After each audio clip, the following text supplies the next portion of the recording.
Oi, Kemily. Oi, Gi. Nice, tudo bem? Kemily, você é uma das primeiras aí, me diz aí, áudio, como tá o áudio, como tá a imagem.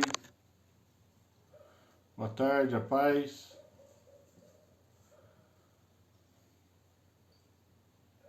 Me diz aí se o áudio tá legal.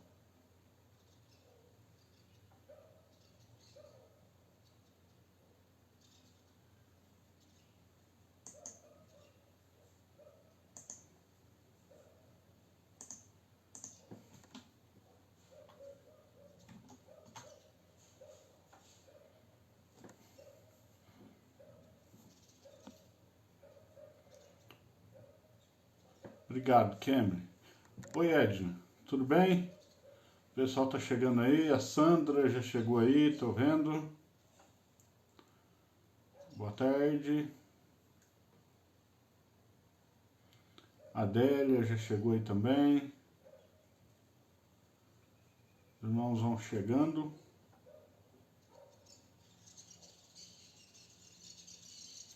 Gabriel Firmino.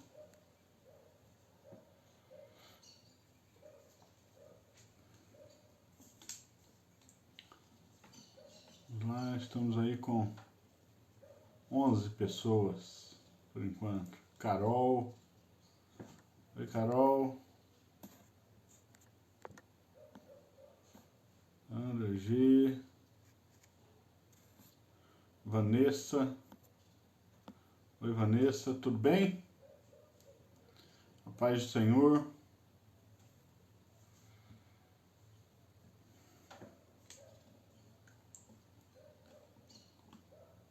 Espero que estejam todos bem. Tudo bem com a família. A Anice já diz aqui que está ansiosa pelo estudo. Que bom, né? Isso é bom. Ansioso para estudar é sempre uma boa coisa. Leni. Sejam todos muito bem-vindos. A paz do Senhor Jesus.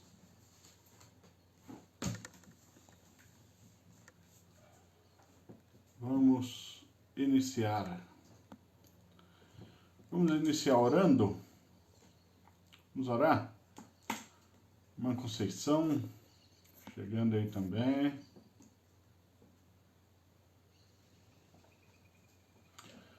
Senhor Deus e Pai, louvado seja o Teu nome.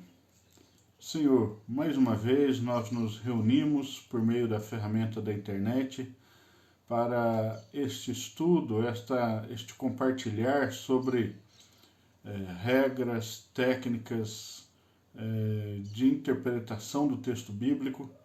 Por isso nós queremos consagrar ao Senhor este momento, a vida de cada pessoa que está participando, a vida daqueles que vão assistir este vídeo gravado, e pedir a Tua bênção sobre esse momento e que seja realmente edificante, desafiador, esclarecedor para a glória do Teu nome.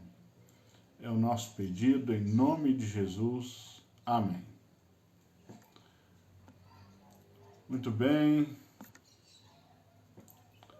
Boa tarde, Thaís. Chegou aí também. Bom, pessoal, no nosso último encontro, que foi quarta-feira passada, nós começamos a ver as nossas regras básicas de interpretação de texto bíblico, que vão te ajudar, inclusive, em interpretação de textos não bíblicos também, né? As regras não mudam tanto assim. Essas regras, elas são úteis para qualquer tipo de texto, as regras que nós já vimos até agora.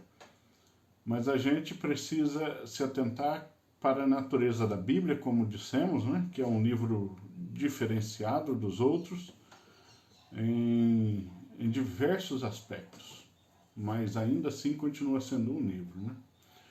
Então, nós vimos a regra áurea, a regra de ouro, a regra fundamental da interpretação bíblica no nosso encontro passado. Você saberia me dizer aí qual é a regra áurea da interpretação bíblica? Qual é a regra principal, fundamental da interpretação bíblica? Algum de vocês conseguiria digitar aí? É uma regrinha curta, né? Em termos de extensão, mas extremamente profunda na sua significação. Olha o Juvenil aí também com a gente, Juvenil Borges. Agora ele é lavrense, né? Qual é a regra áurea da interpretação bíblica? Regra fundamental. Vocês se lembram?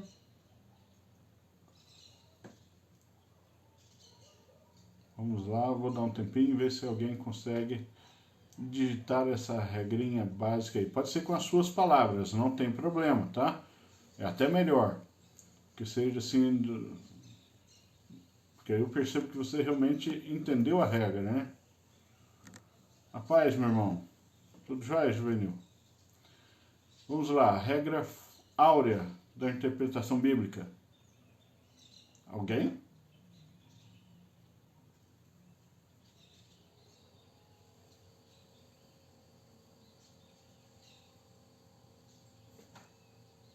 Ué. O Gabriel está perguntando, né? Ele agir, ela quase acertou, né? Eu acho que o corretor aí do celular pode ter jogado de zagueiro contra ela aí, pode ter prejudicado. Ela disse que a escritura é explicada pela própria escritura. Ela quis dizer, obviamente, a escritura é explicada pela própria escritura, é verdade, tá bom? É essa mesmo. A Bíblia explica a si mesma? Sim, Rafael. Gabriel, aliás. É essa a regra fundamental. A Bíblia é sua própria intérprete, tá bom? A Bíblia fala por si só. São maneiras de expressar a mesma regra fundamental, né?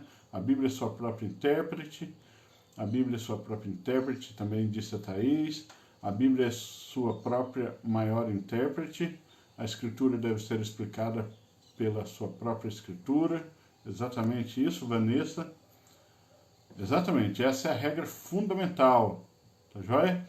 E ela não pode ser esquecida jamais. O Juvenil está me corrigindo aqui, dizendo que ele é lavrense, mas o coração tricordiano e batista central. Legal. Rapaz, senhor Fábio, então, essa é a regra fundamental. Nós vimos a primeira regra, que é preciso, tanto quanto seja possível, tomar as palavras no seu sentido mais usual e comum dentro da própria escritura, né? Vimos alguns exemplos. A segunda regra, nós vimos que é necessário tomar as palavras, cada palavra, no sentido que indica o conjunto da frase, né? Aquele contexto mais imediato, mais simples ali. A terceira regra, que é necessário tomar as palavras e as porções, né, os trechos, no sentido indicado pelo seu contexto, e vimos inclusive o que é um contexto imediato, um contexto remoto, né, anterior e ulterior, e paramos ali, nessas 4 regras, a fundamental e essas 3 primeiras regras simples aí, quanto ao uso da palavra e do trecho, indicando ali, tentando buscar o seu sentido. Eu passei até um trabalhinho para casa, eu pedi que os irmãos escolhessem a seu próprio critério 10 versículos do Novo Testamento onde a palavra carne aparece e indicassem qual é o sentido que a palavra carne assume naquele versículo. Eu recebi vários trabalhos desse tipo aí, né? O pessoal mandando para ver se estava correto. A grande maioria acertou, é um trabalho relativamente simples, né? Alguns versos são mais difíceis do que outros, mas os irmãos entenderam bem. Algumas pessoas fizeram o trabalho com muita dedicação e carinho, mas ao invés de dizerem qual é o significado da palavra carne naquele verso, tentou explicar o sentido do verso todo, né? O ensino bíblico do verso. É um bom exercício, excelente, eu tenho certeza que essa pessoa foi edificada, mas o exercício não era bem esse, né? O exercício era o sentido da palavra carne especificamente. Mas, muito bom. Obrigado por aqueles aí que fizeram esse exercício.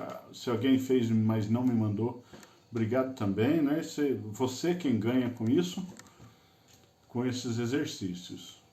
Oi Shirley, tudo bem? Seja bem-vinda. Então, hoje nós vamos continuar vendo algumas outras regras, vamos tentar dar alguns exemplos na medida do possível e continuar colecionando, né, essas regras básicas que você deve ter anotado, de repente até carregado dentro da sua Bíblia num papelzinho, para que quando você for estudar em casa com calma, você dar uma olhada, relembrada e sempre se lembrar dessas regrinhas básicas, tá bom? Bom, a quarta regra que eu quero passar para vocês é que é preciso levar em consideração o objetivo e o propósito do livro inteiro, ou pelo menos daquela passagem da Bíblia, né? Então você tem a palavra, a frase, o parágrafo, o trecho, a passagem e o livro inteiro. São os termos que a gente usa normalmente para se referir a porções da Escritura, né? Então, a menor porção, a palavra, cada palavrinha. Vamos aumentando a porção, né? A palavra, a frase, a frase pode até ser dividida em trechos, normalmente você vê isso até em referência bíblica, né? João 3,16, parte A, está se referindo só à primeira parte do verso, né? Mas não vamos ser tão criteriosos aqui. Então você tem a palavra, a frase em que a palavra aparece, o trecho em que essa frase está inserida, o parágrafo em que esse trecho está inserido, o trecho às vezes sendo o parágrafo inteiro. Este parágrafo está dentro de uma passagem, a gente chama de passagem, né? Passagem seria a história toda, o assunto todo, e a passagem dentro do livro bíblico, tá bom? Então, se você quer ir assim do menor para o maior, você tem a palavra, a frase, o trecho, o parágrafo, a passagem e o livro todo. Então, a quarta regra vai dizer pra gente que é preciso levar em consideração o objetivo e o propósito da passagem toda, ou do livro todo, às vezes, porque tem livros que são pequenos, o livro é composto de uma passagem só, né, em que ocorrem as palavras ou expressões. Bom, então essa é a quarta regra. Devemos sempre levar em consideração o objetivo, o propósito que o autor tinha com o livro todo e com a passagem em que em que o trecho que a gente está estudando está inserido. Bom, vamos dar um exemplo. Vamos tentar dar um exemplo. Então você está lendo, por exemplo, estudando um conjuntinho de versículos ali dentro do capítulo 12 da primeira carta de Paulo aos Coríntios. Então você vê ali ele falando de cura, falando de profetas, falando de dons. Então você tem que levar em consideração, na interpretação dos versos que você está estudando, o propósito, o objetivo de Paulo em toda aquela passagem. E aquela passagem, o objetivo dele é esclarecer sobre o uso, a aplicação adequada dos dons espirituais na igreja. Esse é o objetivo do capítulo 12, né? Paulo estabelecendo critérios, princípios gerais básicos a respeito da concessão que Deus faz dos dons e do uso desses dons dentro da igreja. Esse contexto, Oi, Carol, tudo bem? Seja bem-vinda. Então, esse objetivo, esse propósito do livro ou da passagem tem que ser levado em consideração na hora de interpretar versos ou trechos que estejam dentro dessa passagem. Tá? Você não pode esquecer que o assunto de Paulo naquele capítulo, naquela passagem toda, é esse. Para levarem isso, isso tem que ser levado em consideração na hora da interpretação. Tá bom? Então, um outro exemplo. De repente você está estudando o capítulo 1 de Gênesis. Você está lá com um trecho, está lá com o capítulo 1 de Gênesis, está lá com o versículo 27, que é um versículo importantíssimo, e você está estudando sobre ele. Né? Gênesis 1, 27, que é um verso importantíssimo. E ali, você está estudando esse versículo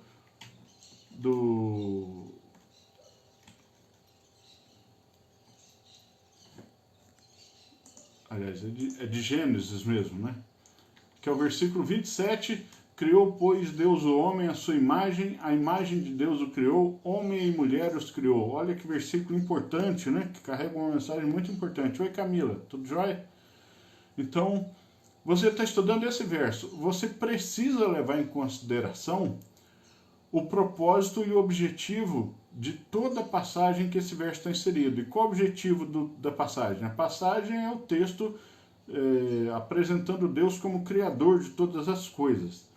Então, o objetivo da passagem é apresentar Deus como Criador de todas as coisas. Esse é o objetivo do capítulo 1 e 2 de Gênesis. Então, a passagem é formada de 2 capítulos, o 1 e o 2. Né? Cada capítulo pode ter seus objetivos um pouco mais específicos, mas a passagem toda tem esse objetivo, apresentar Deus como Criador. Esse objetivo geral de toda a passagem tem que ser levado em conta na hora de interpretar o versículo 27 do capítulo 1. Tá bom? E essa, então, é a quarta regra.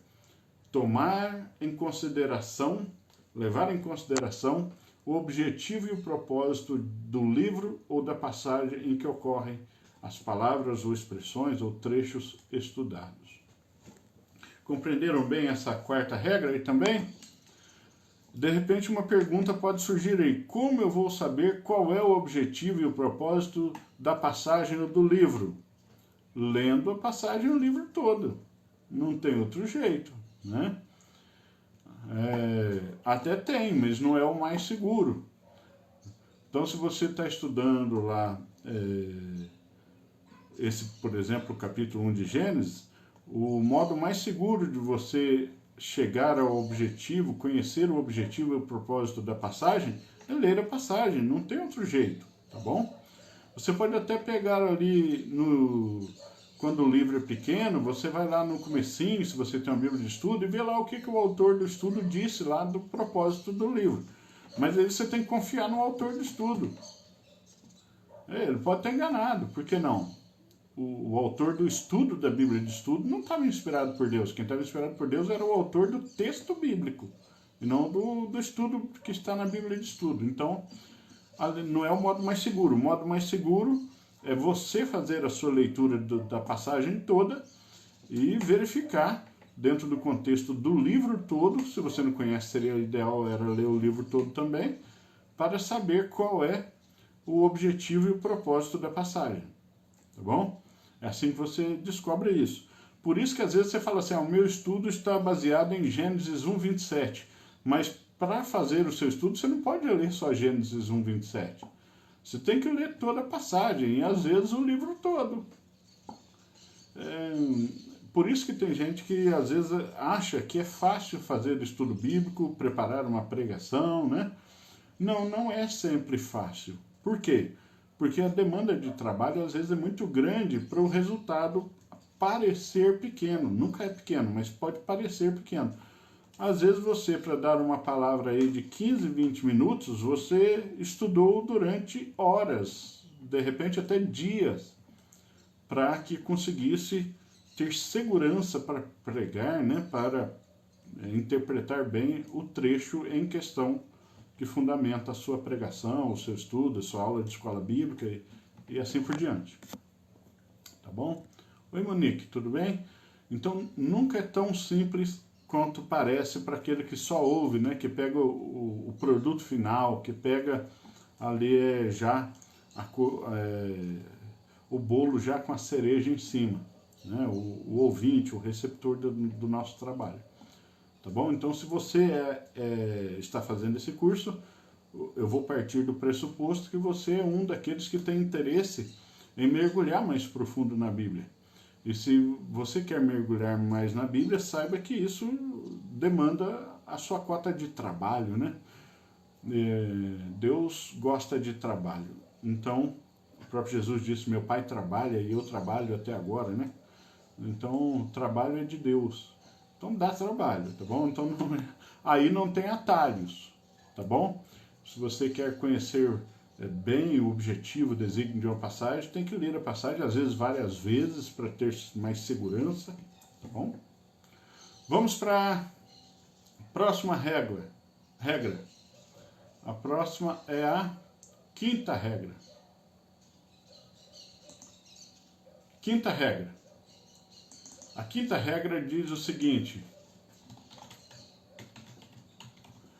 o objetivo aliás, ainda falando da quarta mesmo, né? Eu achei que estava errado aqui na minha anotação, não está não. Então, esse objetivo ele é obtido estudando atenciosamente o contexto. As questões básicas sobre o texto e contexto devem ser respondidas satisfatoriamente. Ou seja, vou dar aqui algumas dicas de perguntas que você deve fazer ao texto para chegar nesse objetivo. Quando você lê uma passagem da Escritura, faça perguntas a essa passagem. Por exemplo, anote bem aí porque isso é muito importante. Quem é o autor dessa passagem? O autor é quem escreveu, tá bom? Quem é o autor? Por exemplo, Gênesis, você vai anotar lá, o autor é Moisés. Se for o capítulo 12 de Coríntios, 1 Coríntios, como eu disse no exemplo, é Paulo, né?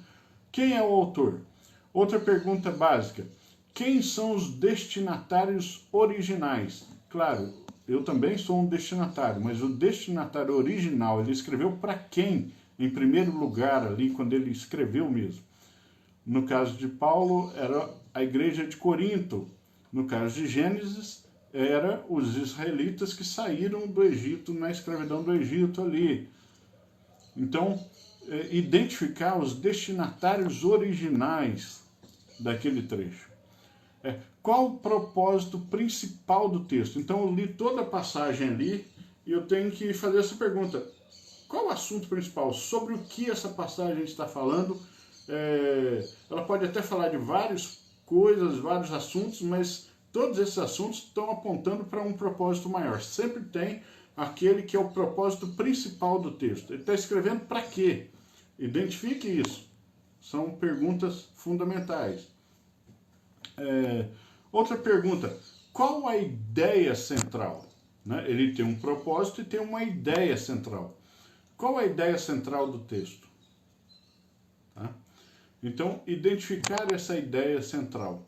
Quando você tem as respostas para essas perguntas, você pode dizer que conheceu o contexto de forma satisfatória, tá?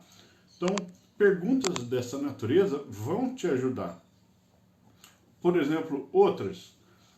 Que circunstâncias envolveram o autor e os destinatários na ocasião de redação daquele livro bíblico, daquela passagem?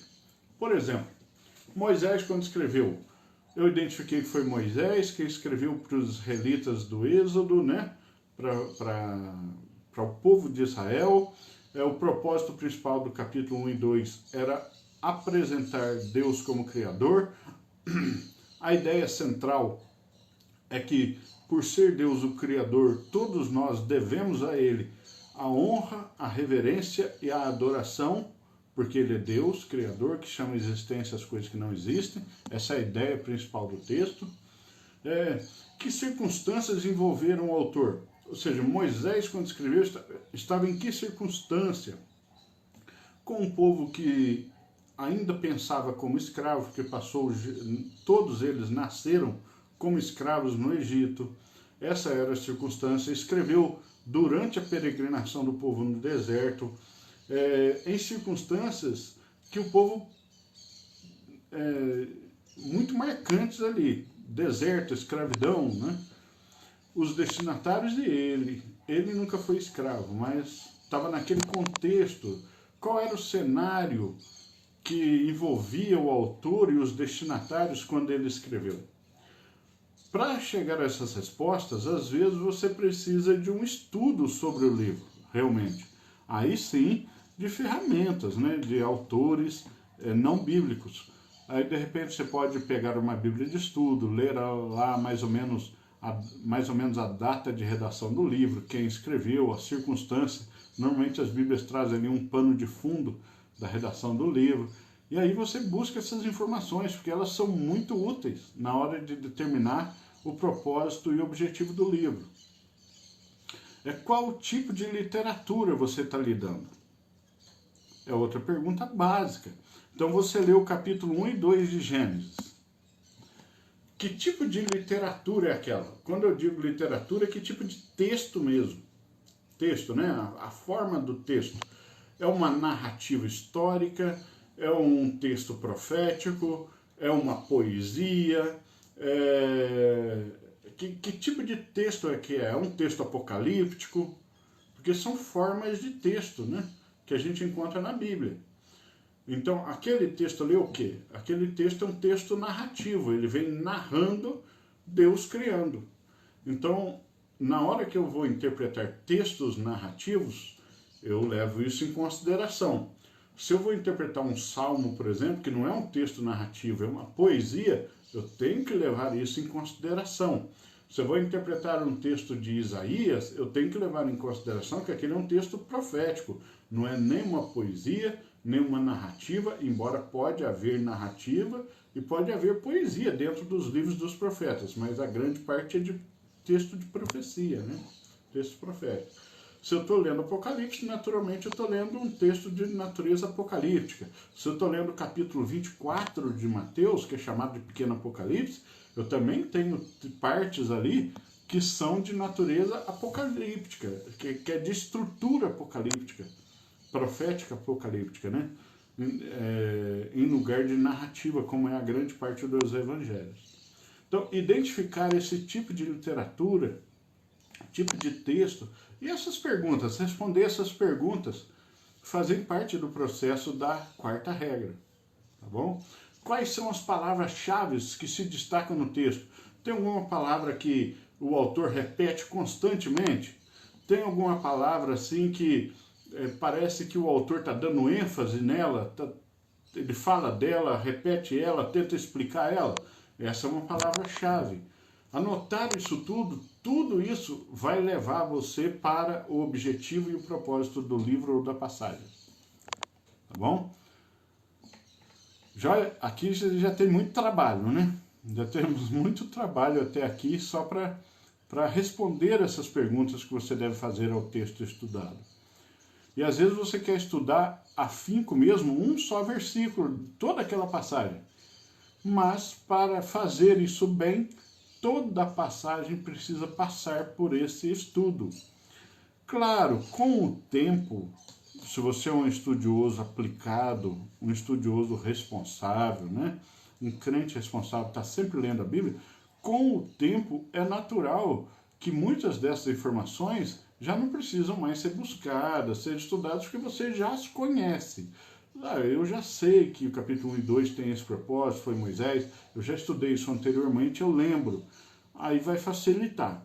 Mas para quem está começando, é a primeira vez, né, tem que se dar todo este trabalho. Não pense nisso como um trabalho, como um fardo, como algo que só existe para dar trabalho. Não, é prazeroso fazer isso e descobrir essas coisas, porque quando você começar a perceber que essas coisas realmente conduzem você a uma interpretação mais segura do texto, aí vai valer a pena, tá bom? Vai valer a pena todo esse esforço. Oi Tina, tudo bem? Seja bem-vinda. Então, essa é uma regra trabalhosa, mas é uma regra muito importante. Tá? Levar em consideração o objetivo e o propósito de toda a passagem ou de todo o livro.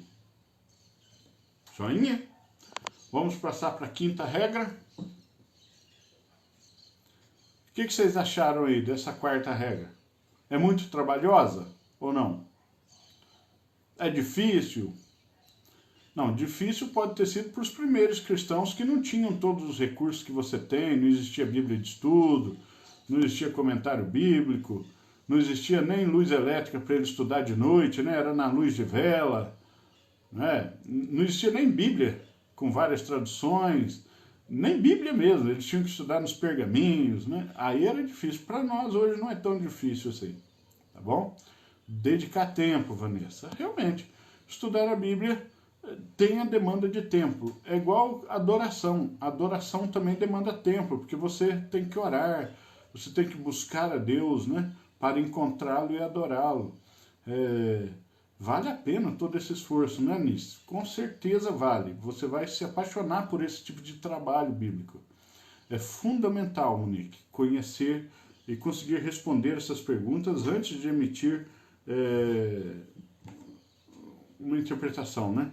A gente precisa entender que muitas vezes a gente emite opinião. Opinião é diferente de conhecimento. Então, por exemplo, eu li lá Gênesis 1:27, né? Criou Deus, pois, o homem à sua imagem, a imagem de Deus o criou, homem e mulher os criou. Eu acho que que esse texto quer dizer que a gente se parece com Deus. Isso é opinião, tá? Opinião você pode emitir, você tem o direito de expor sua opinião sobre qualquer coisa. Mas opinião não é conhecimento, tá? Conhecimento é diferente de opinião. Conhecimento, ele não é uma simples opinião, um simples achismo, né? Não é o que você acha. Conhecimento é quando você fez uso dos recursos adequados, no caso aqui essas regras, passou por todo esse trabalho e chegou ao conhecimento do texto.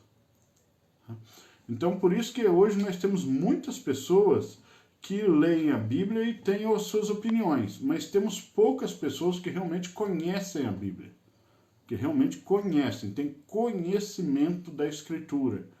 Conhecimento da Escritura são poucas pessoas atualmente. Mas temos muita gente com opiniões, né? E opinião das mais variadas possíveis. Tem gente que opina de um jeito, eu acho que era isso, eu acho que era isso. Gente achando sempre vai ter, mas conhecimento é diferente de opinião. O conhecimento ele não é omitido como opinião e ele difere por causa do seu embasamento. Há uma razão, há uma coerência nesse conhecimento que não há no achismo, tá bom? Então, os crentes deveriam abandonar o achismo cada vez mais e migrar para o conhecimento de Deus, o conhecimento da palavra de Deus. Isso é muito importante. É uma regra trabalhosa, mas é muito prazeroso estudar a Bíblia, é ver como Deus ilumina a nossa mente quando estamos empenhados em estudar e aprender sua palavra. Sim, de fato, né? Regra fundamental e importante, disse a Cameron. A Shirley disse que não acha tão difícil, acha muito legal. A irmã Geralda diz, é muito bom estudar a Bíblia. A Monique dizendo, conhecimento versus opinião, excelente. Sim, em tudo, viu? Não é só na Bíblia não, na política. Todo mundo tem opinião, não tem? Todo mundo tem opinião na política? Eu sou de esquerda, eu gosto mais do PT, eu gosto mais do socialismo, eu gosto mais disso. Não, eu sou o Bolsonaro. Opinião todo mundo tem. E é direito das pessoas ter opinião, tá bom? É direito delas ter opinião e é direito delas expressar opinião. Mas a gente não pode confundir opinião com conhecimento. Conhecimento é aquela pessoa que estudou pelo menos um pouco dos processos políticos, da história, né? E vai emitir uma sentença que pode ser opinativa, mas fundamentada em conhecimento. Isso é muito diferente de simplesmente emitir uma opinião. É igual futebol também, né? Chega em época de Copa do Mundo, todo brasileiro tem a sua opinião, né? Eu acho que o técnico devia ter levado fulano para jogar, não levou, mas às vezes são pessoas que nunca pisaram dentro de um campo dizendo quem devia ser levado para a seleção. Tá? Isso é diferente de conhecimento. Por isso que às vezes até para criticar um político, um líder, o pastor, criticar um líder de ministério, criticar qualquer pessoa, né, seu chefe no trabalho. Não faça isso baseado em mera opinião. Pesquise, estude primeiro, tenha pelo menos um mínimo de conhecimento real para emitir uma opinião mais sensata, mais segura. Isso é extremamente importante na vida, tá bom? Agora, direito à opinião todos nós temos, não é mesmo? Isso é muito importante. Sim, Carol, é muito importante abandonar o achismo. Muito crente, né, no que tange a vida com Deus, não vou nem entrar no aspecto político, social, não. Religioso, espiritual mesmo, né, no que tange a sua vida espiritual, fundamenta toda a sua prática cristã em achismos. Ele fundamenta toda a sua prática de oração no que ele acha que Deus gostaria de ouvir, no que ele acha que Deus pensa, no que ele acha que Deus quer. Ele não fundamenta nada do que faz em conhecimento, porque conhecer dá trabalho. Tá? Conhecer dá trabalho. Conhecer não é o simples fato de você manifestar uma opinião, não. Tá bom? Então, isso é fundamental. Essas regrinhas podem ajudar você a ir abandonando o seu achismo sobre os textos, tá? Já vi muita gente que pega texto e fala, nossa, eu sempre achei que esse texto significava isso. Claro, achava, né? Achar. Na verdade, quem só acha não achou nada. Né? Só acha quem realmente conhece, tá? Há uma coisa na filosofia que pode ser muito útil para você. Eu vou colocar isso lá no grupo depois, um link para um videozinho do YouTube. Eu sei que não é o nosso assunto aqui, tá? Eu sei muito bem disso. Nosso assunto aqui não é filosofia, é regras de interpretação bíblica. Mas na filosofia, um dos maiores filósofos, Sócrates, Platão, na verdade, né? Que bebeu na fonte de Sócrates, ele criou uma ilustração chamada, que ficou conhecida como mito da caverna, que fala muito, representa muito bem esse negócio da gente deixar os achismos, aquilo que a gente pensava que era, para realmente conhecer a realidade, o que é, tá? É muito legal o mito da caverna. Tem um videozinho no YouTube que fizeram com bonequinhos de cera, assim, a animação desse ensino de Platão. É muito legal, vou pular para vocês verem depois, para vocês refletirem sobre esse negócio de o que a gente pensa realmente é a realidade, né? Ou às vezes a gente está só se enganando porque a gente achava que era, não sabia, não conhecia o que realmente era. É muito legal isso, eu vou pular, eu acho que pode agregar valor para vocês. Lembrando mais uma vez que eu sei que esse não é o nosso assunto, tá? Mas eu acho que vai ser de valia para vocês. No curso de teologia eu sempre peço para o pessoal assistir, fazer um trabalho sobre isso, que eu acho importante. Então, vamos lá, vamos continuando. Vamos para a nossa quinta regra. A quinta regra. Então, eu falei para vocês hoje a quarta regra. É uma regra que a gente se demorou um pouco mais, porque ela se estende um pouco mais para explicar todo o que envolve essa quarta regra. E a quinta regra agora. É necessário consultar passagens paralelas que fazem referência uma a outra ou que tratam do mesmo assunto. Então você está estudando, no nosso exemplo aqui, Gênesis 1:27. Você está estudando Gênesis 1:27. O contexto em que ele está envolvido, a passagem toda, é o capítulo 1 e 2 de Gênesis. Então você fez todo esse estudo que envolveu essa quarta regra, respondeu essas perguntas, buscou algumas informações, estudou realmente alguma coisa sobre o texto, sobre a natureza do texto, identificou aquilo tudo. Então agora seria útil, é importante que você consulte passagens paralelas. O que é uma passagem paralela? Né? Passagem paralela é aquela outra passagem da Escritura que está em outro lugar da Escritura, pode ser dentro do mesmo livro ou não, que está em outro lugar da Escritura, mas que fala do mesmo assunto ou até mesmo que faz referência direta a essa passagem que você está estudando. Por exemplo, esse versículo 1:27 de Gênesis, ele é citado em outros lugares da Escritura. Então você ir lá ler o que as pessoas que usaram esse texto, que citaram esse texto, como eles aplicaram esse texto, que interpretação eles mesmos deram para esse texto. Isso é importante, tá? Consultar essas passagens paralelas. Oi, Valéria, tudo bem? Seja bem-vindo. E quando a gente fala de passagem paralela, que é aquela outra passagem que fala do mesmo assunto ou da mesma ideia, eu quero dizer para vocês que há pelo menos 3 tipos de paralelos nesse sentido aí. O paralelo de palavra, por exemplo. O que é o paralelo de palavra? São os textos que fazem uso das mesmas palavras, das mesmas expressões. Vamos pegar um exemplo? Abra a sua Bíblia aí em Gálatas 6:17. Gálatas 6:17. Para você ver o que diz lá. E depois, marque aí com o seu dedinho, né? Não desmarque Gálatas 6:17. E abra em 2ª carta de Paulo aos Coríntios, capítulo 4, versículo 10. Tá bom? Então, acesse aí ou abra a sua Bíblia, Gálatas 6:17 e 2 Coríntios 4:10. Olha o que diz Gálatas 6:17. Quanto ao mais, ninguém me moleste, porque eu trago no corpo as marcas de Cristo, as marcas de Jesus. Então vou ler de novo.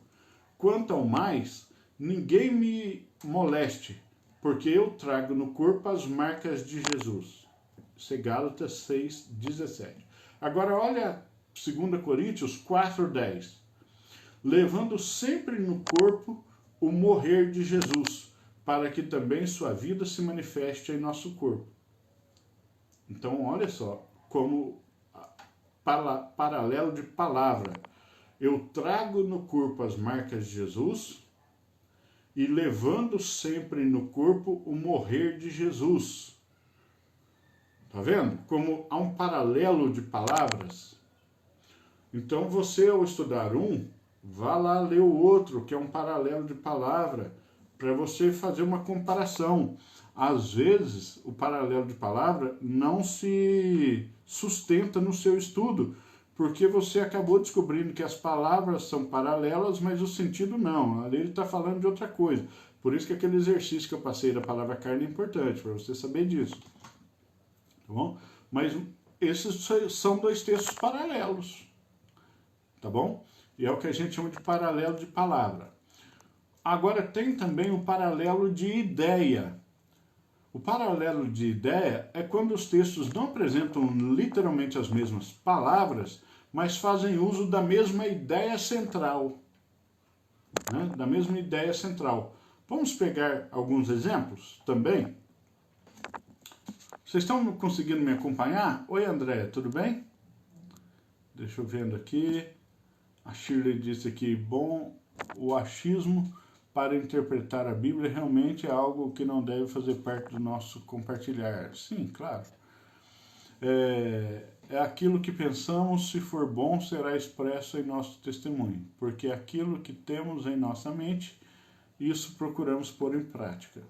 Verdade, né? Caroline Rodrigues dizendo, como posso encontrar um paralelo de temas e de palavras? Sim, eu vou responder essa pergunta, tá? Então, vamos lá dar alguns exemplos de paralelos de ideias. Mateus 16:18, esse é um verso muito conhecido, né? Mateus 16:18. Primeira carta de Paulo aos Coríntios, capítulo 3, versículo 11. Vamos pôr 3 textos aqui no paralelo de ideia. E também 1 Pedro 2:4. Então vamos lá ler Mateus 16:18, que é um verso muito conhecido, provavelmente você já conhece.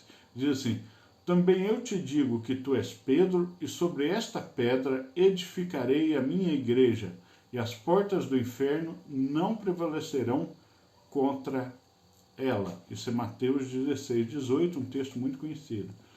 Primeira carta de Paulo aos Coríntios 3, versículo 11, diz assim: porque ninguém pode lançar outro fundamento além do que foi posto, o qual é Jesus Cristo.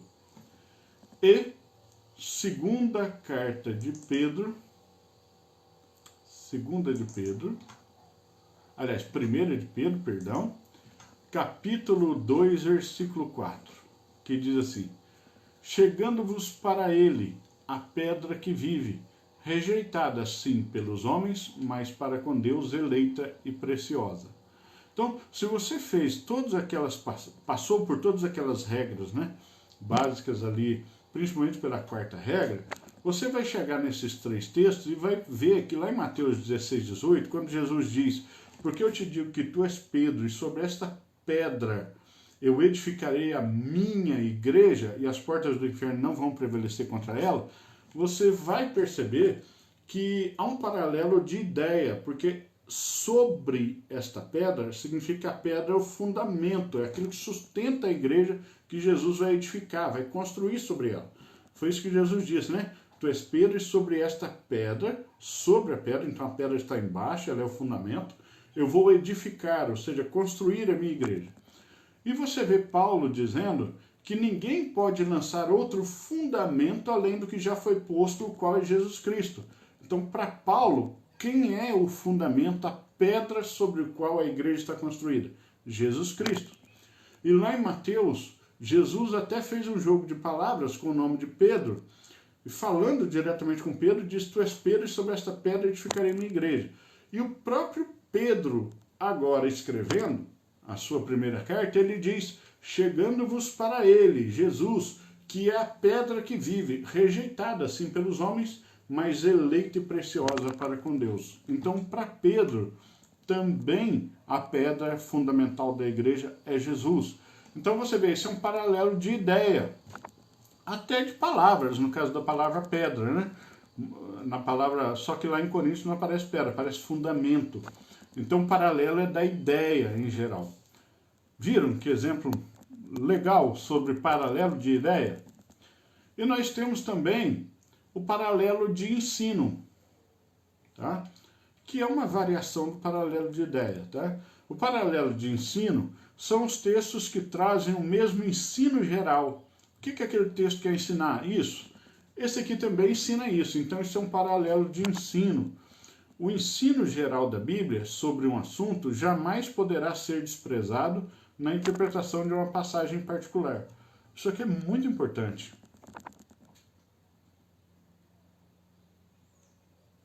Sim, no estudo temático não tem como você fugir disso, tá?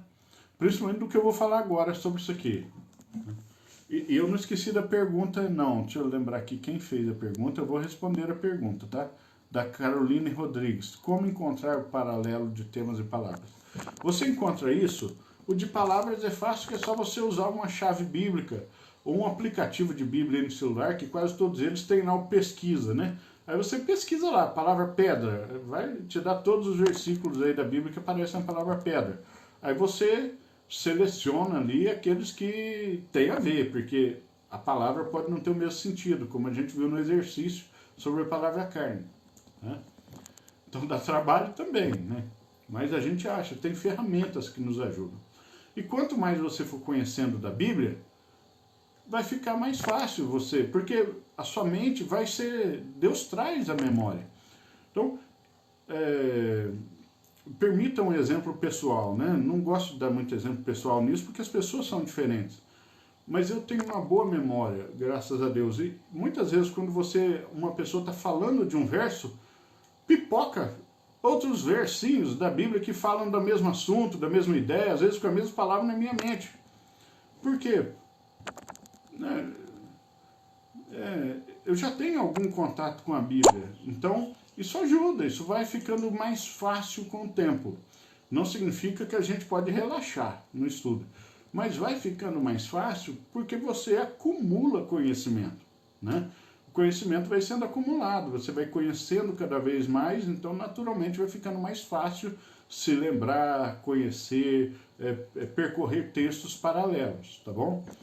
no começo isso pode parecer muito difícil, porque você ainda não tem uma noção geral do que a Bíblia diz, não se lembra de muitos textos, mas na medida em que você vai lendo a Bíblia, naturalmente você vai acumulando lembranças dos textos, tá bom?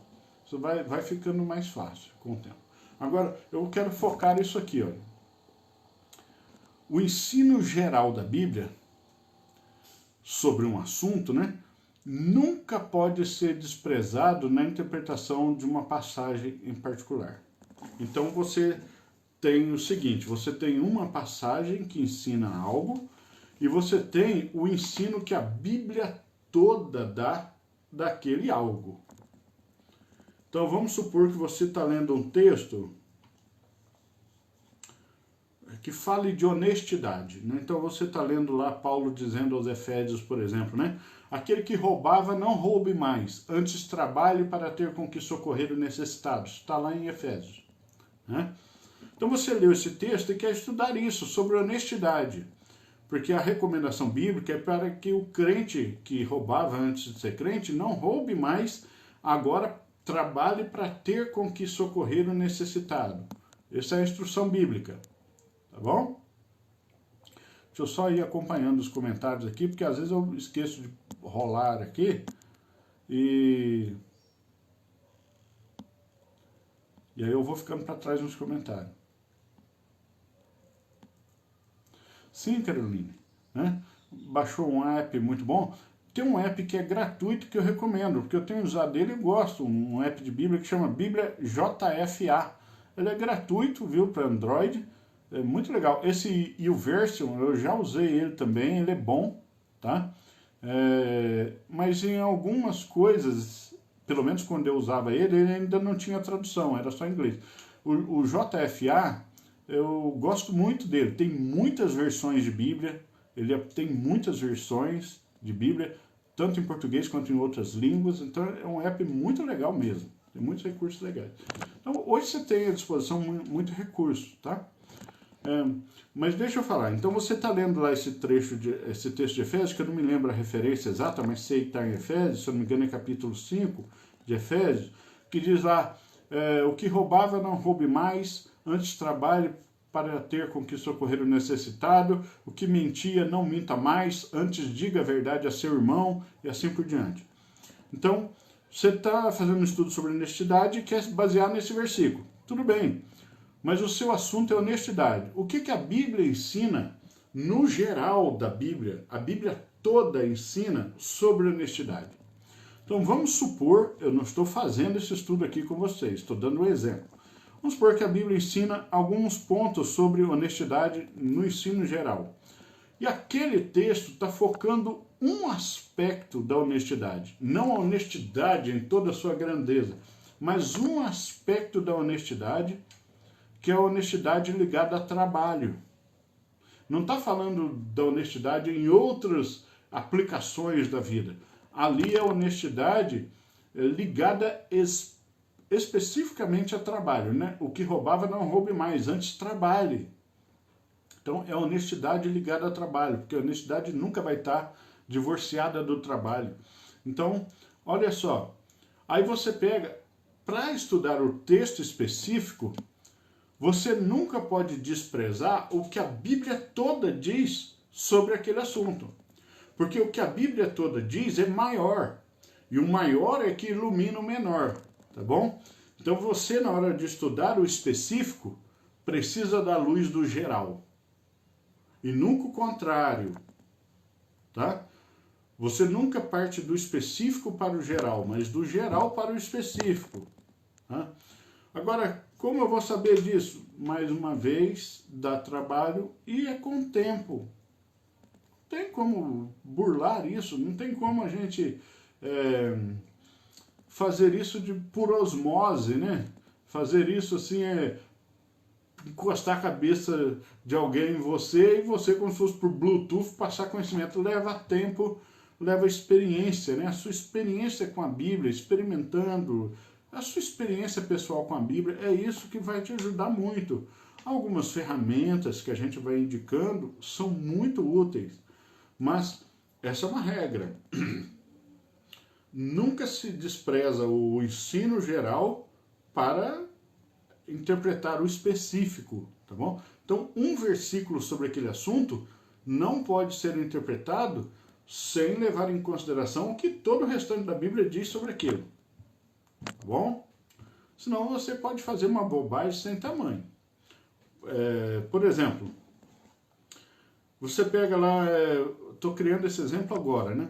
Você pega o texto de segunda carta de Paulo a Timóteo 2:5, se eu não me engano, é essa referência que diz lá, porque isto é bom e aceitável de Deus,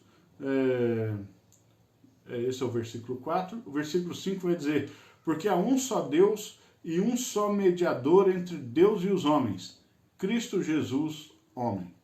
Olha o que o verso diz, há um só Deus e um só mediador entre Deus e os homens, Cristo Jesus, homem. Tem essa palavra aí, Cristo Jesus, homem. E você quer estudar sobre Jesus Cristo, a pessoa de Jesus. E você se basear só nesse versículo, só nisso, dá a impressão que Jesus é só homem, que ele não é Deus. Entendeu? Porque esse versículo, para o que Paulo está querendo aplicar, está focando o fato de que Jesus é homem. E é homem também, se fez homem na encarnação. Então, se você pegar só esse versículo, você vai sair ensinando que Jesus é homem, mas não é Deus, porque há um só Deus e um só mediador entre esse Deus e os homens, que é Cristo Jesus, homem. Então, Jesus media entre os homens e Deus, mas ele mesmo não é Deus, ele é homem. Não, não é isso, porque há outros textos que falam de Jesus, esse não é o único. Você não pode pegar o texto ali e criar uma doutrina inteira em cima de um versículo só. Isso não existe. Toda pessoa que tentar construir um conhecimento teológico, um conhecimento doutrinário em cima de um versículo só, vai fazer bobagem. Entendeu? Não pode. Então você tem que lembrar que Paulo está enfatizando a humanidade de Jesus, mas eu tenho outros versos que falam de Jesus. Eu tenho João 1:1, que chama Jesus de Deus, né? No princípio era o verbo estava com Deus e o verbo era Deus. Eu tenho 1 João 5:20 que diz que Jesus Cristo é Deus, diz com essas palavras. Diz, e estamos no verdadeiro, em Jesus Cristo, este é o verdadeiro Deus e a vida eterna. Diz com essas palavras, né? Eu tenho Paulo chamando ele de Deus abertamente em Romanos 9:5. Eu tenho Pedro chamando ele de Deus abertamente em 1 ou 2 Pedro 1:1, no primeiro versículo. Não lembro só se é na primeira ou na segunda. E eu tenho outros textos também. Eu tenho Isaías 9:6, que está lá no Antigo Testamento, chamando Jesus de Deus, porque chama ele de Pai da eternidade, Príncipe da paz, Deus forte. Ou seja, ele é o Deus forte. Então, eu não tenho só aquele versículo que enfatiza a humanidade de Jesus. Eu tenho outros textos que falam da sua divindade. Então, o ensino geral sobre Jesus da Bíblia tem que iluminar minha maneira de interpretar o específico. Isso é muito importante. Muito, muito, muito importante. Tá? Então eu vou estudar sobre igreja, vou estudar sobre ministério pastoral, para saber qual é o papel do pastor, vou estudar sobre diaconato, vou estudar sobre louvor na Bíblia, vou estudar sobre o jovem na Bíblia. Eu não posso pegar um versículo. Não há um versículo só que falam dessas coisas. Eu tenho que saber o que a Bíblia ensina no geral para estudar o versículo que porventura eu queira focar. Porque às vezes aquele verso foca em um aspecto da verdade e não toda a verdade. Tá bom? Isso é muito, muito, muito importante. Tá? Muito importante mesmo. Então, hoje nós vamos parar por aqui com essas duas regras que já são regras um pouco mais trabalhosas do que aquelas primeiras que a gente viu. As primeiras estavam presas ali na palavra, né? Hoje nós já estamos trabalhando com ideias, estamos trabalhando com paralelos. Então, deixa eu ver aqui o comentário da Monique. É isso que posso concluir? Algumas religiões? Porque as X, acho que é vezes aí, às vezes vejo fazendo tudo com apenas pequenas passagens. E claro, entendendo da forma que os convém. Sim, claro. Não é difícil encontrar gente fazendo isso, criando todo o ensino, uma doutrina, fundamentado em 1, 2 versículos. É muito perigoso, principalmente quando esses versículos são do Antigo Testamento. Repare para você ver. Principalmente, não se fundamenta doutrina somente em Antigo Testamento. O Antigo Testamento é palavra de Deus, viu, gente? O Antigo Testamento é palavra de Deus. Mas nós vivemos em tempos de nova aliança, em tempos de Novo Testamento. Então, não podemos fundamentar doutrina apenas e exclusivamente em Antigo Testamento.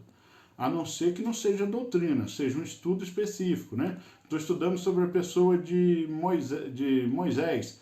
É claro que você vai focar muito mais no Antigo Testamento, porque ele viveu lá, ele escreveu lá, só que ele é citado no Novo. Você vai estudar sobre Sansão. Aí você vai focar o livro de Juízes, porque é onde a história de Sansão é contada, claro. Agora, você não está construindo doutrina. Doutrina é um conjunto de ensinos, né? Você não está criando uma doutrina, você está fazendo um estudo sobre Sansão. Há até uma música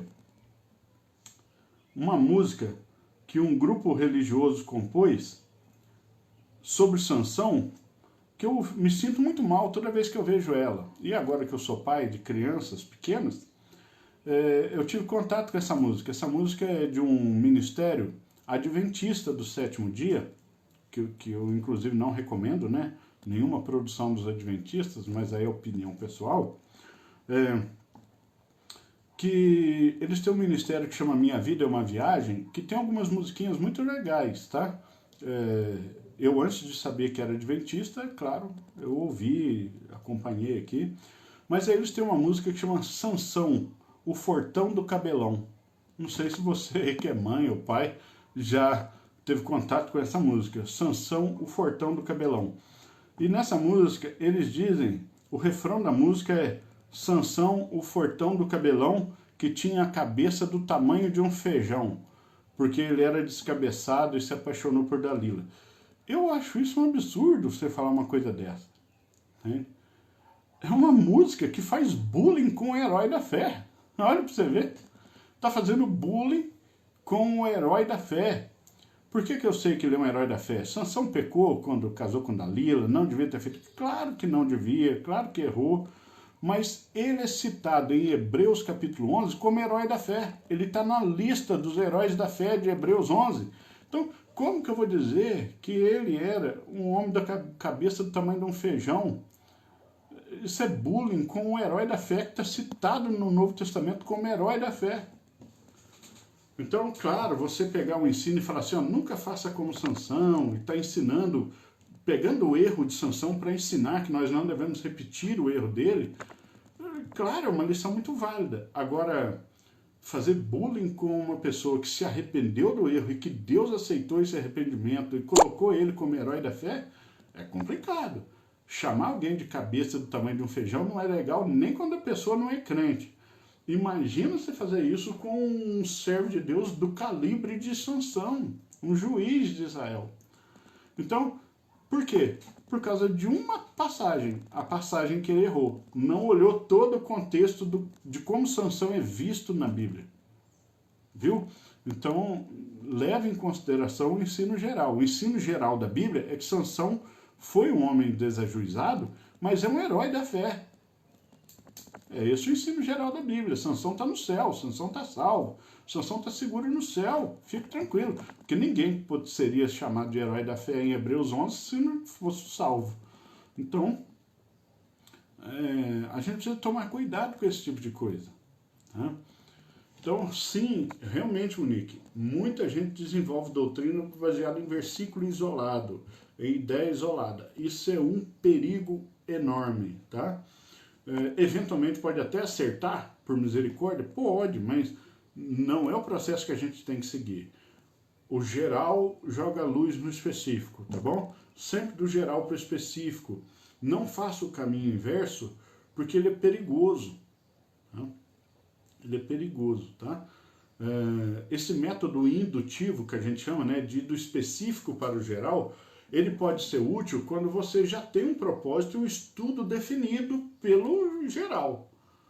Então você pega, por exemplo, está dando estudo para uma pessoa que ainda não é crente, né, um estudo bíblico, tentando, né, mostrar para essa pessoa que Jesus é a salvação, para essa pessoa crer em Jesus, você faz um estudo indutivo, ou seja, você vai lendo versículos específicos para que essa pessoa seja induzida ao conhecimento da verdade geral. Sim, aí é válido, só que você já conhece a verdade geral e produziu apenas um estudo para conduzir a pessoa até a verdade geral. Aí sim, nós fazemos isso nos nossos estudos indutivos, tá bom?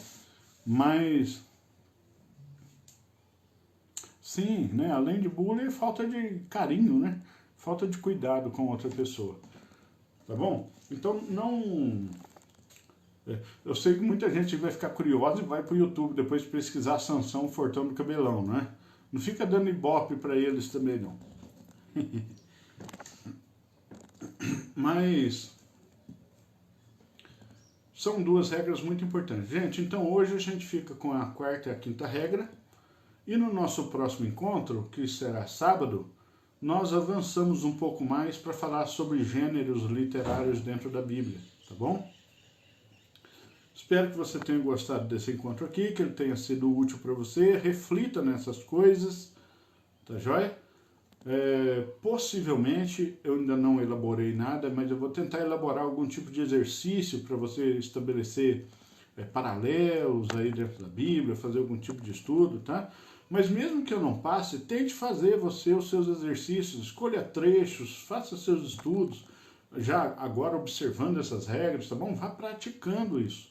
É assim que a gente aprende tudo na vida, vá praticando, tá bom? Tem um fator teórico, né, que você recebeu agora para praticar. Tem muito medo de quem pratica as coisas sem um fundamento teórico que antecede a prática. Bom, toda prática nossa tem que ser fundamentada em algum princípio teórico que venha antes, tá joia?